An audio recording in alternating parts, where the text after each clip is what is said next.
నమస్తే. Welcome to Sakshi sports. నేను మీ కృష్ణబాల.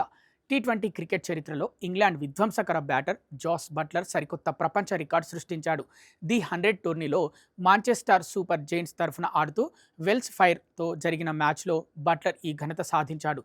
West Indies allrounder Kiran Pollard 14,803 పరుగుల రికార్డును అధిగమించి టీ20 క్రికెట్లో అత్యధిక పరుగులు చేసిన బ్యాటర్గా అగ్రస్థానానికి చేరుకున్నాడు. ఈ మ్యాచ్కు ముందు రికార్డు సాధించడానికి 22 పరుగులు అవసరం కాగా బట్లర్ కేవలం 20 బంతుల్లో 2 ఫోర్లు 6 సిక్సర్లతో విరుచుకుపడి నాటౌట్గా 51 పరుగులు చేశాడు. దీంతో అతని టీ20 కెరీర్ స్కోర్ 522 మ్యాచ్ల్లో 14,833 పరుగులకు చేరింది. ఈ చారిత్రక మైలురాయిని చేరుకున్న అనంతరం బట్లర్ చేసిన వ్యాఖ్యలు భారత క్రికెట్ అభిమానులను ఎంతగానో ఆకట్టుకున్నాయి.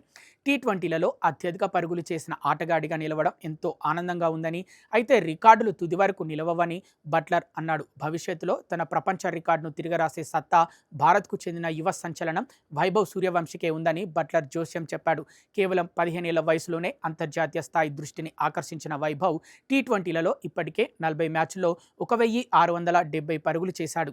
ఐపీఎల్ 2026లో రాజస్థాన్ రాయల్స్ తరఫున ఆడిన వైభవ్ 16 మ్యాచ్ల్లో 776 పరుగులు సాధించి ఆరెంజ్ క్యాప్ను కైవసం చేసుకోవడం విశేషం. ఇక 35 ఏళ్ల జాస్ బట్లర్ కెరీర్ ఎంతో అద్భుతంగా సాగింది. ఇంగ్లాండ్ తరఫున 160 టీ20ల్లో 4,212 పరుగులు చేసిన అతను ప్రపంచవ్యాప్తంగా దాదాపు 12 వేర్వేరు ఫ్రాంచైజీ జట్లకు ప్రాతినిధ్యం వహించాడు.